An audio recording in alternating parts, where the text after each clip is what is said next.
चलिए अब ताबड़तोड़ खबरों के सिलसिले को आगे बढ़ाते हैं फटाफट अंदाज में। राष्ट्रपिता महात्मा गांधी की जयंती पर उत्तर प्रदेश के सीएम योगी आदित्यनाथ ने देश और प्रदेश वासियों को शुभकामनाएं दी। इस अवसर पर उन्होंने ट्वीट करते हुए कहा कि अंतर्राष्ट्रीय अहिंसा दिवस की सभी प्रदेशवासियों को हार्दिक शुभकामनाएं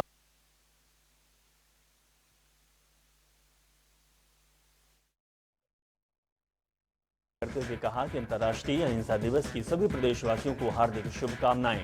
आइए हम सभी अहिंसा के सिद्धांतों और राष्ट्रपिता महात्मा गांधी जी की शिक्षा एवं आदर्शों के अनुसरण का प्रण लेकर इस दिवस को सार्थकता प्रदान करें।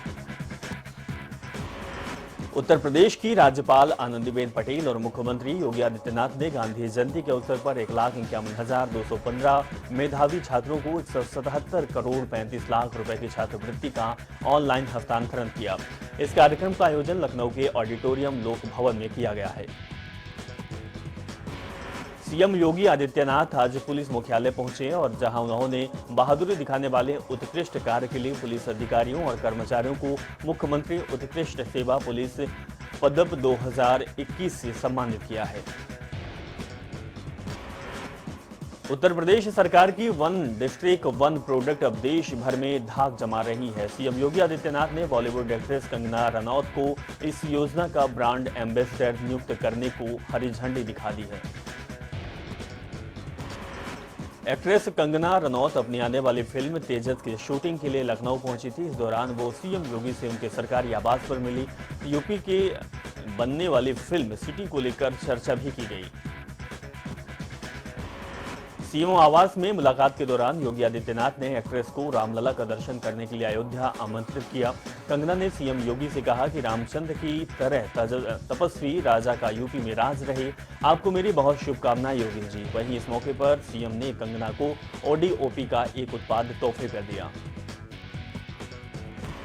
अखाड़ा परिषद के अध्यक्ष महंत नरेंद्र गिरी की संदिग्ध परिस्थितियों में हुई मौत के मामले में अहम खुलासा हुआ है। सीबीआई की अभी तक की जांच में सुसाइड नोट पर नरेंद्र गिरी के किए गए हस्तांतरण उनके बैंक खाते में किए गए दस्तखत से मैच हो गए हैं। सुसाइड नोट पर नरेंद्र गिरी के फिंगरप्रिंट भी मैच हो रहे हैं। 20 सितंबर को महंत नरेंद्र गिरी के कथित सुसाइड नोट के बाद जो सुसाइड लेटर सामने आया था उसमें जो हस्तांतरण थे वह नरेंद्र गिरी के ही हैं। हालांकि लेटर की अभी तक फॉरेंसिक जांच जारी है। हालांकि महंत नरेंद्र गिरी के वकील सुधीर श्रीवास्तव ने सुसाइड नोट की विश्वसनीयता पर भी सवालिया निशान खड़ा किया है। सुधीर श्रीवास्तव का कहना है कि सुसाइड लेटर अखाड़ा परिषद के पैड पर लिखा गया है। कई बार नरेंद्र गिरी के लिए लिखी पढ़ी काम करने वाले उनसे पहले से ही पैड पर साइन करवा लेते थे। हो सकता है कि किसी के साजिश के तहत पहले ही नरेंद्र गिरी के हस्ताक्षर करवा दिए गए हों। कानपुर के व्यापारी मनीष गुप्ता की गोरखपुर में हत्या के मामले में उत्तर प्रदेश सरकार ने जांच सीबीआई से कराने की संतुष्टि दी है। सीएम योगी आदित्यनाथ के निर्देश पर गृह विभाग ने केस को सीबीआई को सौंपने का निर्णय लिया गया है। सीएम योगी आदित्यनाथ ने इसके साथ ही केस को गोरखपुर से कानपुर ट्रांसफर करने और मनीष गुप्ता की पत्नी को कानपुर विकास प्राधिकरण में ओएसडी के पद पर तैनात करने का भी निर्देश दिया है।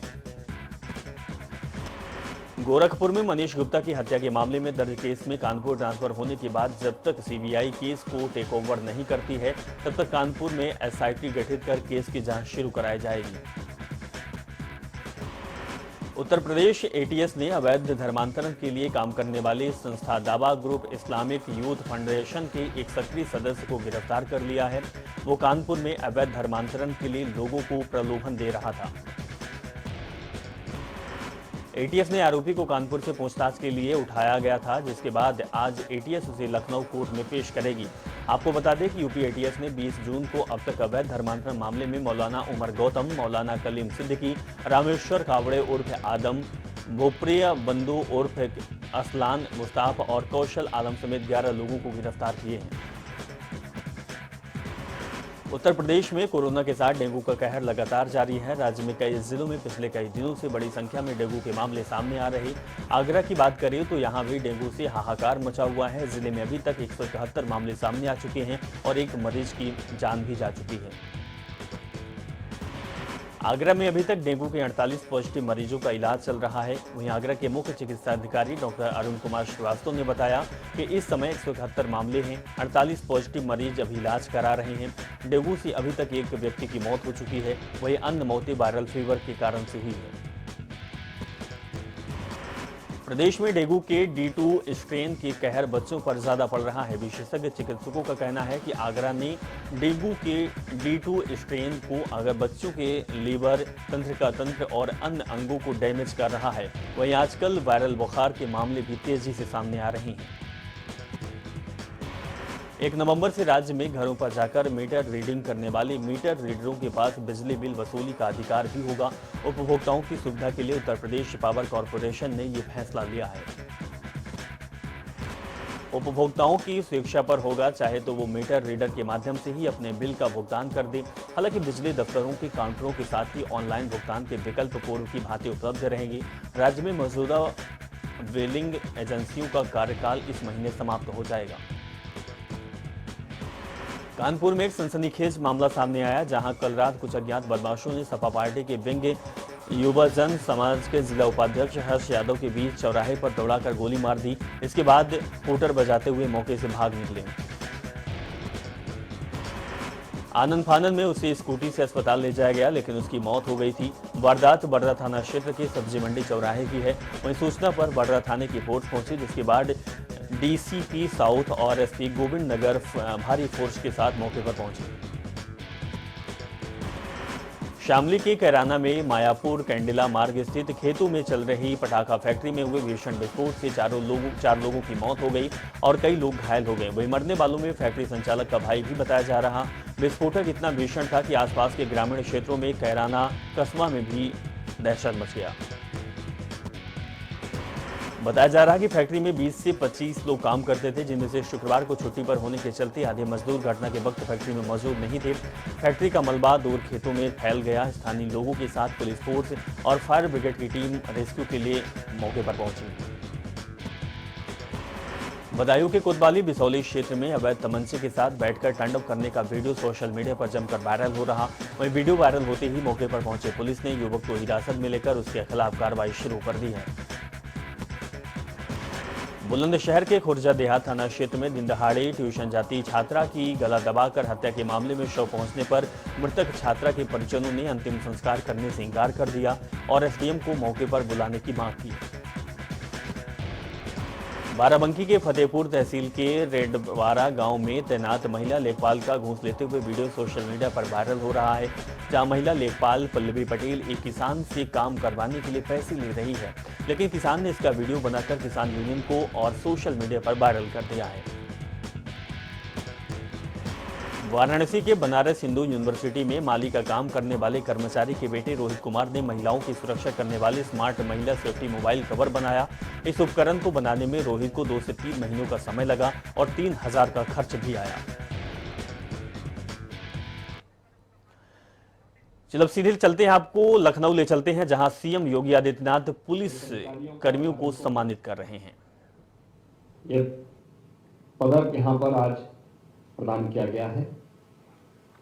वीरता के लिए पुलिस पदक प्रदेश के हमारे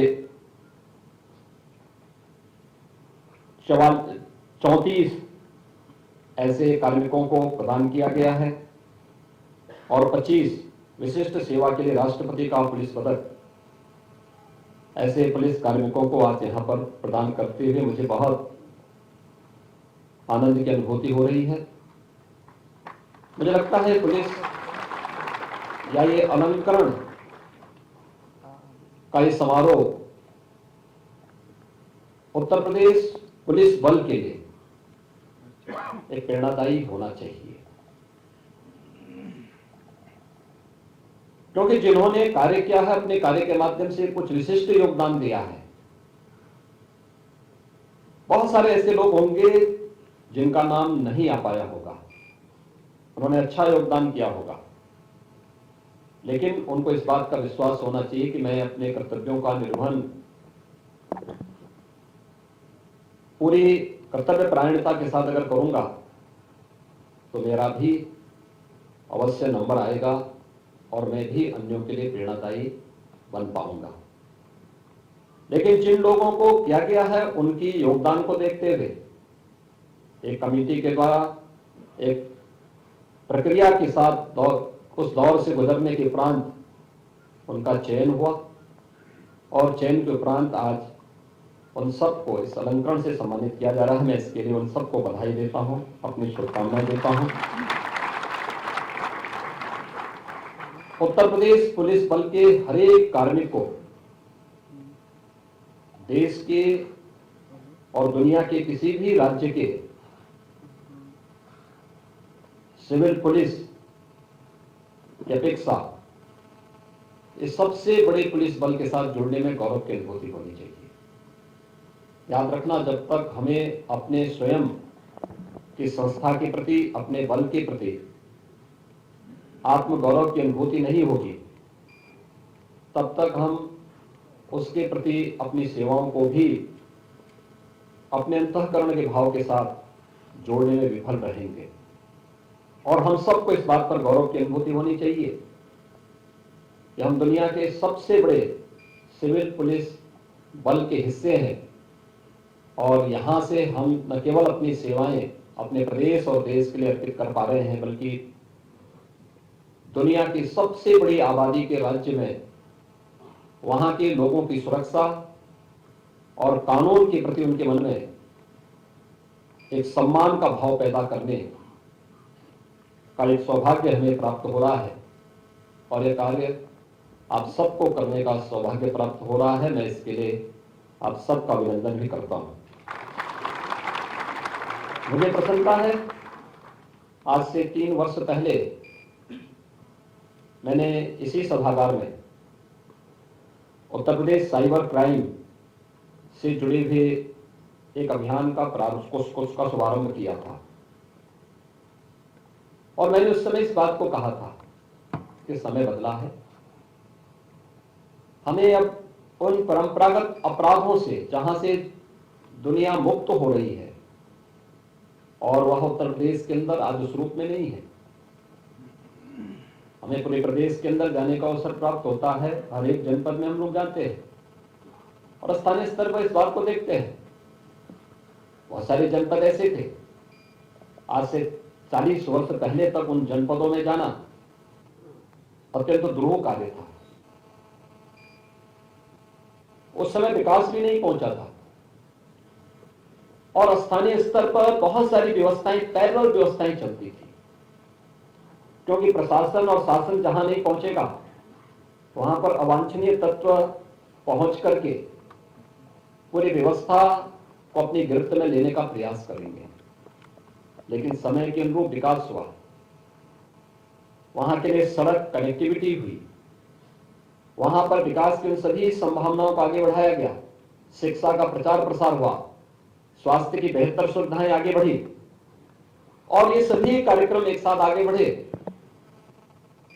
तो जहां उन समस्याओं का समाधान हुआ जो लोगों के मन में एक भय पैदा करते थे, और भय ही नहीं, बहुत बार तो हम लोग देखते थे कि उन गिरोहों के प्रति स्थानीय जन समर्थन इस रूप में होता था कि प्रशासन को दबे पैर बैक होना पड़ता था, पीछे होना पड़ता था।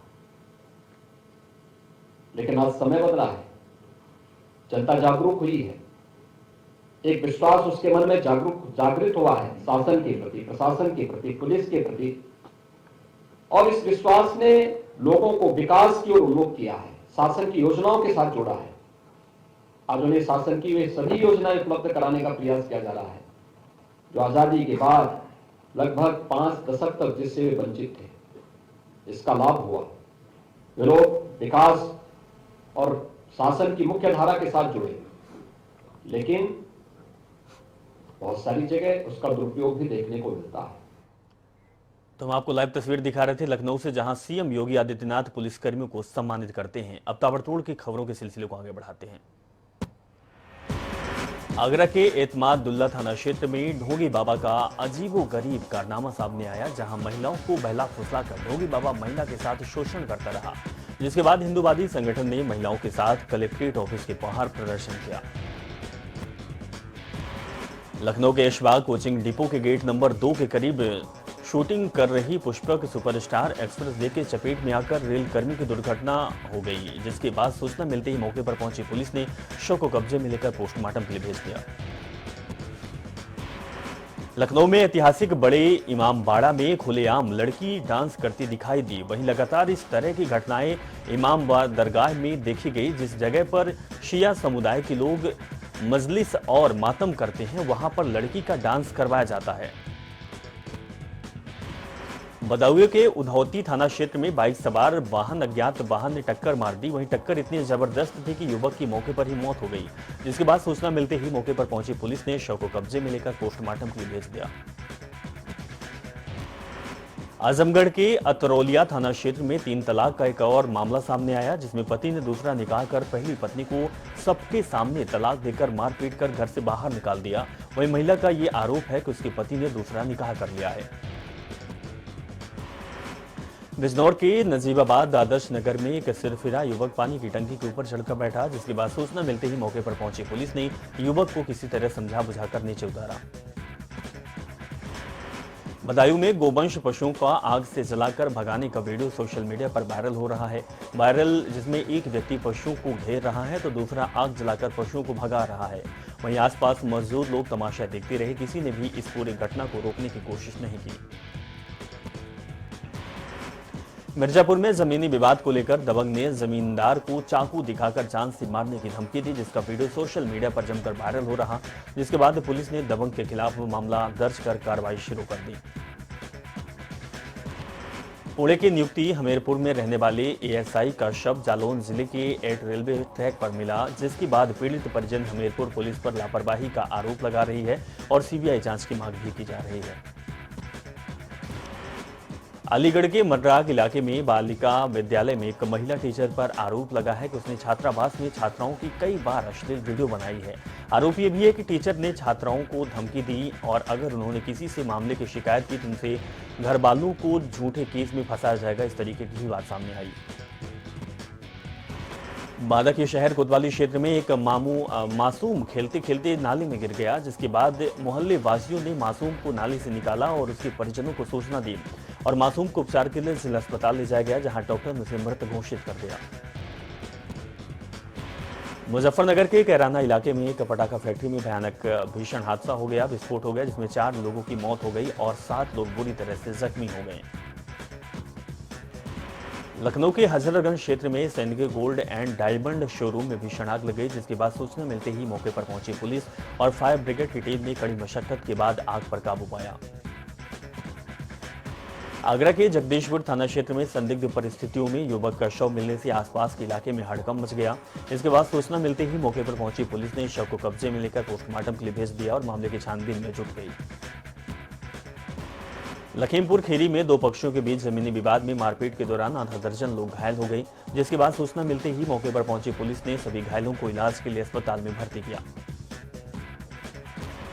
अंबेडकर नगर के अंबेडकर कोतवाली क्षेत्र में डॉक्टर अंबेडकर की मूर्ति का अराजक तत्वों ने तोड़ा है, जिससे स्थानीय लोगों में भारी आक्रोश देखने को मिला। मौके पर पहुंची एसडीएम की टीम ने घटनास्थल का जायजा लिया। लखनऊ के गोसाईगंज क्षेत्र में महावीर ट्रस्ट के जमीनी विवाद को लेकर गोसाईगंज कस्बा निवासी ठेकेदार निर्मला अग्निहोत्री की मंदिर में पुजारियों और उनके सहयोगियों से पीट कर हत्या कर दी। वहीं हत्या के बाद उनके शव को मंदिर परिसर के बाहर फेंक दिया। इस मामले में सूचना मिलते ही पुलिस मौके पर पहुंची और शव को कब्जे में लेकर पोस्टमार्टम के लिए भेज दिया और मृतक के बेटे की तरफ से मिली शिकायत के आधार पर 6 लोगों के खिलाफ केस दर्ज कर गिरफ्तारी के लिए 3 टीमें गठित कर दी गई। हरदोई में एक बेसिक शिक्षा विभाग के अध्यापक ने घर में लड़ाई के बाद स्कूल में कमरे को अपना आशियाना बना लिया और यहीं शिक्षक स्कूल के कमरे में शराब पीने का आरोप है। वहीं इस पूरी घटना का वीडियो सोशल मीडिया पर वायरल हो रहा है। अमेठी के संग्रामपुर थाना क्षेत्र में दुकान में सो रहे 35 साल के शख्स को दोनों पैर बांधकर गला दबाकर हत्या कर दी गई, जिसके बाद सूचना मिलते ही मौके पर पहुंची पुलिस ने शव को कब्जे में लेकर पोस्टमार्टम के लिए भेज दिया और मामले की तफ्तीश में जुट गई। हमीरपुर के नेशनल हाईवे पर तेज रफ्तार ट्रक ने ऑटो रिक्शे पर टक्कर मार दी, जिसमें 9 लोग बुरी तरह घायल हो गए और 1 की मौत हो गई। जिसके बाद सूचना मिलते ही मौके पर पहुंची पुलिस ने सभी घायलों को उपचार के लिए अस्पताल में भिजवा दिया। इटावा के भरथना कोतवाली क्षेत्र में दबंगों ने बुजुर्ग महात्मा को अपमानित कर मारपीट कर दिया और जेब में रखी 8,000 की नकदी भी लूट ली। इसके बाद पीड़ित बुजुर्ग ने थाने जाकर लिखित तहरीर सौंप दी और पुलिस से न्याय की गुहार लगाई। हमीरपुर के सुमेरपुर थाना क्षेत्र में तेज रफ्तार ट्रक ने ऑटो को टक्कर मार दी, जिसमें ऑटो सवार 9 लोग गंभीर रूप से घायल हो गए और एक महिला की मौके पर मौत हो गई। जिसके बाद मौके पर पहुंची पुलिस ने सभी घायलों को इलाज के लिए अस्पताल पहुंचाई। सीतापुर में एक होमगार्ड ने बेहद गंदी बड़ी महात्मा गांधी की प्रतिमा को साफ किया। नगरपालिका प्रशासन सीतापुर जिला अस्पताल परिसर में बनी गांधी प्रतिमा को साफ करना भूल गया था। वहीं होमगार्ड ने प्रतिमा साफ कर गांधी जी की प्रतिमा का सम्मान बढ़ाया। उत्तराखंड कांग्रेस इस बार गांधी जन्मदिवस में 3 दिवसीय व्यापक जनसंपर्क अभियान शुरू कर रही है। इस अभियान के तहत कांग्रेस कार्यकर्ता राज्य की सभी न्याय पंचायतों में युवा चौपाल, महिला चौपाल, किसान मोर्चा लगा रही है। चौपाल में गांधी के विचारों, किसान विरोधी कानूनों, महंगाई, सार्वजनिक उपक्रमों की नीलामी आदि विषयों पर चर्चा की जा रही है। इस कार्यक्रम में प्रदेश के प्रभारी देवेंद्र यादव, प्रदेश अध्यक्ष गणेश कुदियाल, नेता प्रतिपक्ष और कांग्रेस की कई वरिष्ठ नेता भी शामिल हो रहे हैं। हाईकोर्ट ने 4 धाम यात्रा के लिए रोजाना यात्रियों की संख्या तय की है। किसी में बद्रीनाथ में 1000, केदारनाथ में 800, गंगोत्री में 600 और यमुनोत्री में 400 यात्री दर्शन कर पाएंगे। देवस्थानम बोर्ड की ओर से तय संख्या के आधार पर पंजीयन कराने वाले यात्रियों को ई पास जारी किया जा रहा है। 15 अक्टूबर तक 69,619 ई पास जारी किए गए हैं। वहीं बता दें कि 4 धाम यात्रा के लिए जिलाधिकारी अपने स्तर पर ऑफलाइन पास जारी नहीं करेंगे। इसके लिए देवस्थानम प्रबंधन बोर्ड की ओर से जिलाधिकारी को यूजर आईडी दी जाएगी। 15 अक्टूबर के बाद आगे की यात्रा के लिए 15 अक्टूबर के बाद से पंजीयन प्रक्रिया शुरू होगी और पंजीयन प्रक्रिया का सरलीकरण के लिए राष्ट्रीय सूचना केंद्र यानी कि NIC के माध्यम से वेबसाइट पर मोबाइल और आधार कार्ड के माध्यम से ई पास जारी होगा। हरिद्वार में पुलिस और डकैतों के बीच मुठभेड़ हुई और मुठभेड़ के दौरान पुलिस ने डकैतों के 4 आरोपियों को गिरफ्तार कर लिया। इस दौरान कांस्टेबल संदीप की मौत हो गई। वहीं पुलिस ने आरोपियों के पास से एक कार, करीब 12,000 रुपए नगद, एक जिंदा कारतूस और डकैती का सामान भी बरामद किया है। उत्तराखंड सरकार जल्द नई खनन नीति लाने जा रही है। पहली बार नीति बनाने के लिए सरकार ने खनन कारोबार से जुड़े हितधारकों के सुझाव लिए। कुछ हितधारकों के सुझावों को नीति में शामिल भी किया गया है। मुख्य सचिव डॉक्टर SS संधू के मुताबिक नीति का प्रस्ताव मंत्रिमंडल की बैठक में लाया जाएगा। उन्होंने कहा कि नीति यूजर फ्रेंडली होगी। सरकार का मानना है कि वर्तमान में उप खनिज नीति उतनी प्रभावी नहीं होगी। नीति के प्रावधानों को लेकर बहुत से मायने कार्यालय में विचाराधीन है। न्यायालय के स्तर पर भी सरकार को कई बार दिशा निर्देश जारी किए गए। इन तमाम पहलुओं को ध्यान में रखते हुए सरकार ने नई नीति लाने की जरूरत महसूस की है। उत्तराखंड में कोरोना संक्रमण से राहत मिलने लगी है। प्रदेश में बीते 24 घंटे में सिर्फ 7 कोरोना के मामले मिले। वहीं एक मरीज की मौत नहीं हुई, जबकि 48 मरीजों को ठीक होने के बाद घर भेजा गया। सक्रिय मामलों की संख्या 200 से कम है और प्रदेश में अब 167 सक्रिय मामले रह गए। प्रदेश में अब तक कोरोना के कुल संक्रमितों की संख्या 3,43,537 है, जिनमें से 3,29,876 लोग ठीक हो चुके हैं। वहीं कोरोना के चलते कुल 7,394 लोगों की जान जा चुकी है। इसी बीच एक बड़ी खबर आ रही है। प्रयागराज से बाघांबरी मठ में षोडशी के भंडारे की तैयारी शुरू हो चुकी है। षोडशी में 8,000 संतों की भीड़ जुटने की उम्मीद लगाई जा रही। 13 अखाड़ों से जुड़े संत महात्माओं को भेजा जा रहा है निमंत्रण। तो निरंजनी अखाड़ा सचिव की ओर से ये निमंत्रण भेजा जा रहा है। षोडशी संस्कार के बाद बलबीर गिरी को चादरपोशी होगी, उत्तराधिकारी घोषित किया जाएगा। 5 अक्टूबर को बाघांबरी मठ के महंत बलबीर गिरी बनेंगे। तो बड़ी खबर हम आपको दिखा रहे हैं। षोडशी कार्यक्रम की तैयारी प्रयागराज में जोरों से चल रही है।